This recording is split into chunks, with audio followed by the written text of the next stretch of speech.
جو گولی ہم نے ان کو ہندوستان پہ چلانے کے لیے دی ہے وہ میرے سینے سے آر پار کبھی نہیں ہوگی، کبھی نہیں ہوگی، کبھی نہیں ہوگی۔ آرمی پبلک سکول میں تو دہشت گرد آئے تھے، یہاں کون آیا تھا میرے بھائی؟ یہاں کون آیا تھا؟ پارلیمنٹ کے سامنے لا الہ الا اللہ محمد الرسول اللہ کے سامنے یہاں گولیاں چل رہی تھی، یہاں میں کہا جاتا ہے نہیں مارا تو کس نے مارا؟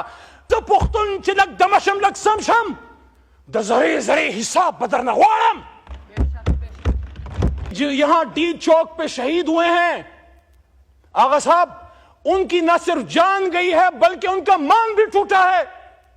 میں دل کے درد سے یہ کہہ رہا ہوں، ان کو یہ پتا تھا کہ گرفتار ہو جائیں گے، آنسو گیس چل سکتی ہے، لاٹھی چل سکتی ہے، ہاتھ پیر ٹوٹ سکتے ہیں، لیکن جو گولی ہم نے ان کو ہندوستان پہ چلانے کے لیے دی ہے وہ میرے سینے سے آر پار کبھی نہیں ہوگی، کبھی نہیں ہوگی، کبھی نہیں ہوگی۔ یہ گولی تو ان لوگوں کے لیے ہم نے تمہیں دی ہے کہ جو لوگ سری نگر میں مسلمانوں کا خون بہاتے ہیں، یہ گولی پاکستانیوں پہ چلانے کے لیے نہیں، یہ گولی پاکستان اور اسلام کے دشمنوں پہ چلانے کے لیے ہے۔ اور آج ہم سے بات کی جاتی ہے کہ بتاؤ، ہمارے پشتوں میں کہتے ہیں مڑم شمو پڑم شم، مار بھی دیا اور میں ہی گناہگار۔ مغل نیم چی غمونو تا بجارم مروت سے تو پہ پوئے گے مغل نیم چی زخمونو تا بجارم خپل انتقام پپر حرود کران غارم ز پختون چی لگ دمشم لگ سمشم دا زری حساب بدرنہ غارم۔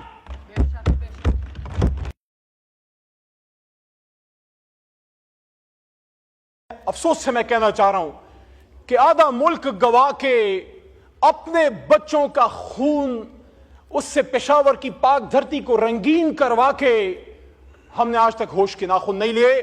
یہ ایسا ملک ہے جس میں ایک وزیر اعظم پھانسی چڑھ گیا، دوسری کا گوشت ہوا میں اس کا خون لہرا گیا، ایک آزادی کے اگلے سال شہید کر دیا گیا، اور ایک گولیاں کھا کے 500 دنوں سے جیل میں پڑا ہوا ہے، کھڑا ہے، مضبوط کھڑا ہے، لیکن ہم نے ہوش کے ناخن نہ لیے۔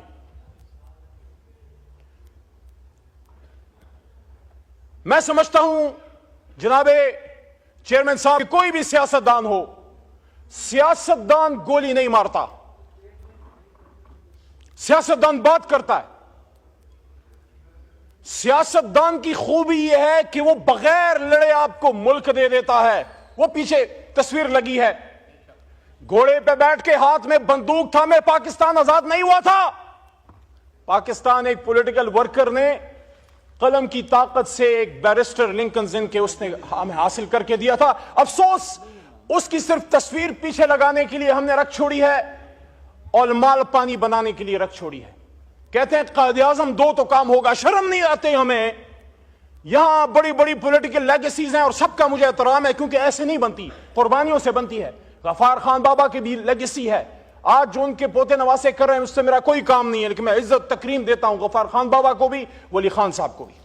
بھٹو صاحب کی بھی لیگیسی ہے، مسلم لیگ کی بھی لیگیسی ہے۔ لیکن میرے بھائیوں، مجھے آپ یہ تو بتائیے، یہ جو اس وقت ڈی چوک میں شہید ہوئے پڑے تھے، ان کو کیا ہندوستان میں آ کے مارا ہے؟ آرمی پبلک سکول کا سانحہ کل کی تاریخ میں ہوا تھا۔ 16 دسمبر پاکستان کی تاریخ کا سیاہ ترین دن ہے۔ 1971 میں اسٹیبلشمنٹ سیاستدانوں کو دوش دیتی ہے، سیاستدان اسٹیبلشمنٹ کو دوش دیتے ہیں۔ اتنی بڑا پاکی داما کی حکایت، دامن کو ذرا دیکھ، ذرا بند قبا دیکھ۔ کوئی کہتا ہے جنرل یحییٰ نے فوج کشی کی، کوئی کہتا ہے تم نے ادھر ہم ادھر تم کا نعرہ لگایا، کوئی کہتا ہے ہائبرڈ رجیم ہے۔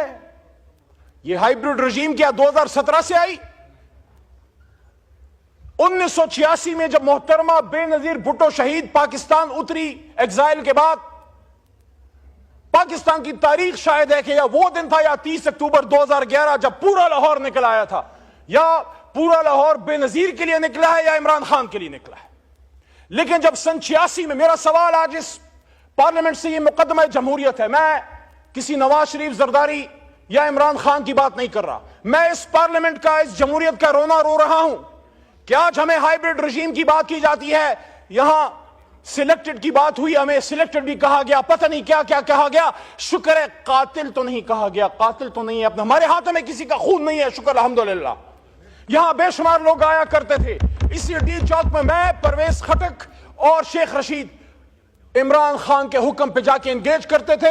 یہاں اساتذہ کرام آئے, یہاں ایل ایچ ویز آئیں, یہاں نرسز آئے, یہاں سرکاری ملازمین آئے, یہاں علماء کرام آئے, یہاں بلاول صاحب آئے, یہاں مریم نواز صاحب آئیں. ہم نے انگیج کیا, نہ گولی چلائی, نہ کسی کو پکڑا. 24 گھنٹے سے زیادہ ریکارڈ کسی کے پاس نہیں ہے کہ ہم نے کسی کو جیل میں رکھا.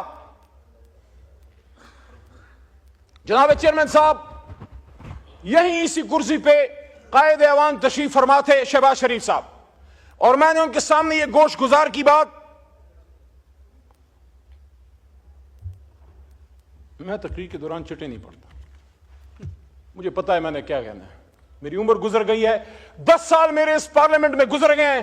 واللہ میں نے یہاں لڑائی دیکھی ہے, ایسے لگتا ہے جیسے ہم گھروں سے یہاں لڑنے کے لیے آتے ہیں, جیسے یہ کیمراز بند ہوتے ہیں پھر آپس میں چائے پیتے ہیں. یہ منافقت نہیں ہے. ایک دوسرے کی شادیوں میں جاتے ہو, ایک دوسرے سے ملتے ملاتے ہو, اکٹھے جا کے عمرے کرتے ہو, لیکن جب قوم کی بات آتی ہے پھر آپس میں لڑتے ہو. کس کو دکھانے کے لیے؟ اللہ کو راضی کرو یار. عزت ذلت عمران خان, نواز شریف یا زرداری کے ہاتھ میں نہیں ہے. عزت و ذلتوں کا مالک وہ ہے جس کے 100 نام اوپر لکھے ہوئے. آج وہ بات کرو جو خدا لگتی بات ہو, جو حق لگتی بات ہو. ایبٹ آباد ڈویژن میں جناب چیئرمین صاحب, میں ایک ایک شہید کے گھر گیا ہوں. چھوٹا بھائی ادھر بیٹھا ہوا تھا, عطا تارڑ صاحب اس وقت نہیں ہے. میں ان کو کہتا ہوں, عطا بھائی میں آپ کو ہاتھ سے پکڑ کے میری گاڑی میں, اس میں میرا اپنا ذاتی پیٹرول ہے, میرے ساتھ چلیں.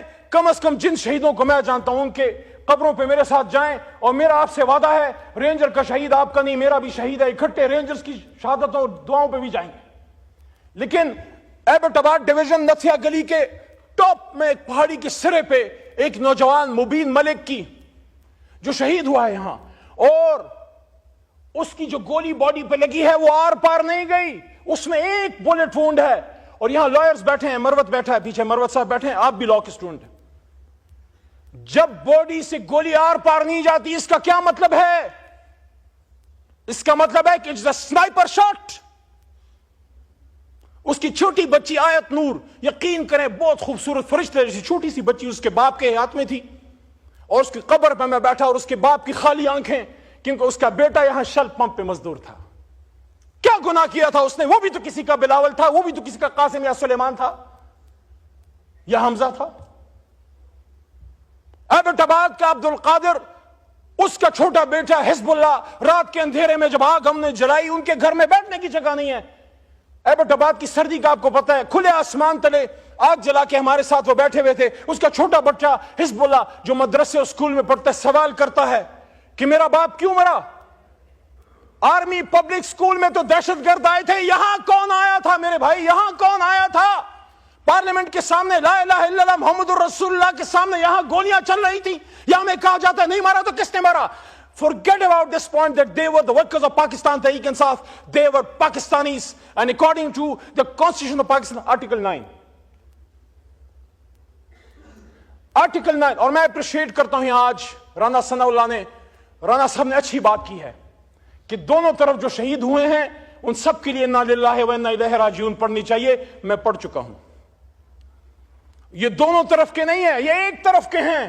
کاش ہم سمجھ پائیں, حضور صلی اللہ علیہ وآلہ وسلم کی حدیث کا مفہوم ہے کہ وقت تم پہ ایسا آئے گا کہ مارنے والا بھی مسلمان اور مرنے والا بھی مسلمان. لیکن میرے بھائیوں, میرے پاکستانیوں, میرے چیئرمین صاحب, آپ خود ایک ایسے صوبے سے ہیں جو ہمیشہ مشکلات کا شکار رہی ہے, ایک ایسے شہر سے ہیں جہاں ہمیشہ خون کی ہولی کھیلی گئی ہے. مجھے جس چیز کا دکھ ہے بطور پاکستانی, آپ سب میرے بھائی ہیں, میرے کسی سے نفرت نہیں ہے. وہاں جس سیٹ پہ عطا تارڑ بیٹھے ہیں, وہاں میں نے جب 9 اپریل کی رات سپیچ کی تھی, آپ ادھر 170 بیٹھے ہوئے تھے. مجھ سے اکثر پوچھا جاتا ہے تمہیں ڈر نہیں لگ رہا تھا اس رات؟ تم اکیلے تھے اور یہ 170 تھے. میں نے کہا میں ان کو دشمن نہیں, صرف ایک سیاسی مخالف سمجھتا ہوں, مجھے ان سے کوئی ڈر نہیں تھا. لیکن مجھے جس چیز کا دکھ ہے وہ یہ ہے کہ جو یہاں ڈی چوک پہ شہید ہوئے ہیں آغا صاحب, ان کی نہ صرف جان گئی ہے بلکہ ان کا مان بھی ٹوٹا ہے. میں دل کے درد سے یہ کہہ رہا ہوں, ان کو یہ پتا تھا کہ گرفتار ہو جائیں گے, آنسو گیس چل سکتی ہے, لاٹھی چل سکتی ہے, ہاتھ پیر ٹوٹ سکتے ہیں, لیکن جو گولی ہم نے ان کو ہندوستان پہ چلانے کے لیے دی ہے وہ میرے سینے سے آر پار کبھی نہیں ہوگی, کبھی نہیں ہوگی, کبھی نہیں ہوگی. یہ گولی تو ان لوگوں کے لیے ہم نے تمہیں دی ہے کہ جو لوگ سری نگر میں مسلمانوں کا خون بہاتے ہیں, یہ گولی پاکستانیوں پہ چلانے کے لیے نہیں, یہ گولی پاکستان اور اسلام کے دشمنوں پہ چلانے کے لیے ہے. اور آج ہم سے بات کی جاتی ہے کہ بتاؤ, ہمارے پشتوں میں کہتے ہیں مڑم شمو پڑھم شم, مار بھی دیا اور میں ہی گناہگار. مغل نیم چی غمونو تا بجارم مروت سے تو پہ پوئے گی. مغل نیم چی زخمونو تا بجارم خپل انتحاب خپل انتقام پپر حرود کران غارم. ز پختون چی لگ دمشم لگ سمشم دا زری حساب بدر نغوارم. وقل جاء الحق وزهق الباطل ان الباطل كان زهوقا. مذاکرات نکل آئے گا عمران خان بھی انشاءاللہ 500 دنوں سے کھڑا ہے. ہم مذاکرات کی بھیک نہیں مانگتے. اگر تم سمجھتے ہو کہ اس کا اندر رکھ کے ملک چلا سکتے ہو, چلا کے دیکھ لو. ہم ایک مطالبہ کرتے ہیں, ڈی چوک کے خون کا انصاف چاہیے, ہمیں اور کچھ نہیں چاہیے. مجھے بھی ساتھ عمران خان کے اندر ڈال دو. 78 دنوں تک رہا ہوں میں. خواجہ صاحب نے کہا نا, میں اس بات سے ایگری کرتا ہوں. خواجہ آصف نے کہا کہ عزت سے جیل گزارنی چاہیے. 78 دن تک رہا ہوں. ایک ایسے آدمی کا پوتا ہوں جس نے پاکستان بنایا تھا, اس آدمی کے ساتھ جیل کا دکھ نہیں. جس کوٹلی میں 6/8 میں ممتاز قادری کو آپ نے رکھا, اس میں رہا. پشاور جو میرا اپنا شہر ہے جہاں پلا بڑا ہوں, وہاں صوفی محمد کو, تحریک نفاذ شریعت محمدی کے صوفی محمد مرحوم صاحب کو جس